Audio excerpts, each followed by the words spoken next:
പെരിന്തൽമണ്ണയ്ക്ക് തൊട്ടടുത്ത സ്ഥലമാണ് ഈ മണ്ണാർമല മാട് റോഡിലാണ് വീണ്ടും പുലിയുടെ ദൃശ്യങ്ങൾ പതിഞ്ഞിരിക്കുന്നത്. നാട്ടുകാർ സ്ഥാപിച്ച ക്യാമറയിലാണ് ഇന്നലെ അർദ്ധരാത്രിയോടുകൂടി ഈ പുലിയുടെ ദൃശ്യം പതിഞ്ഞിരിക്കുന്നത്. ഈ ഒരു വർഷം തന്നെ നോക്കുകയാണെങ്കിൽ ഇത് 7ാമത്തെ തവണയാണ് ഈ പുലിയുടെ ദൃശ്യം പതിയുന്നത്.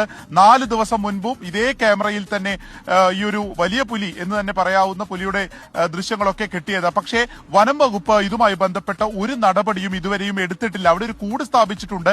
കഴിഞ്ഞ ദിവസം പുലിയെ കണ്ടപ്പോൾ ആ കൂട് മാറ്റി സ്ഥാപിക്കുമെന്നാണ് പറഞ്ഞത്. പക്ഷേ അതിലേക്കും ഇത് കടന്നിട്ടില്ല. അപ്പോൾ നിരവധി തവണ ഇതൊരു ബൈപ്പാസ് റോഡാണ്. അപ്പോൾ ഒരു 100 കണക്കിന് വാഹനങ്ങൾ ദിനവും പോകുന്ന ഒരു വഴിയാണ്. അർദ്ധരാത്രികളിൽ അടക്കം വാഹനങ്ങൾ പോകുന്ന ഒരു വഴിയാണ്. അവിടെയാണ് ഈ പുലി ഇങ്ങനെ സ്വൈരവിഹാരം നടത്തുന്നത്. അതിനെ പിടികൂടാൻ വേണ്ടിയിട്ടുള്ള ഒരു ജാഗ്രത ഒന്നും കാണിക്കുന്നില്ല. നാട്ടുകാർ പലപ്പോഴായിട്ട് അവിടെ പ്രക്ഷോഭം നടത്തി, സമരം നടത്തി. പുലിയാണെങ്കിൽ അവിടുന്ന് പോകുന്നുമില്ല.